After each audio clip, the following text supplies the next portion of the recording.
Hey everyone, welcome back to the channel. So in this video, I'm going to be reviewing the BetterMe Fitness application. So is it actually worth your time and money? Let's just break that down in today's video. So first we will start with the pros. So it actually offers personalized workout plans. It has a huge variety of fitness routines and it also includes your meal planning tools for tracking your calories and macros.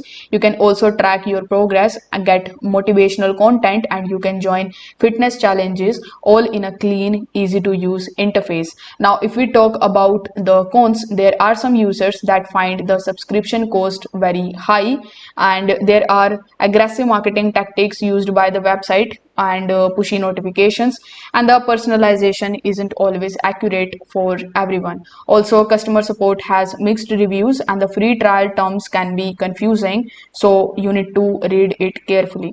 In my final thought, I would like to say that if you want structured plans, if you love tracking your fitness, and if you enjoy app-based workouts, BetterMe could be a great fit for you. You can find Trustpilot reviews and all of them are quite good.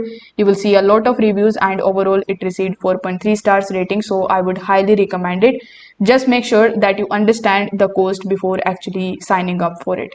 If this video helped you out, give it a like and subscribe to the channel. Thanks for watching.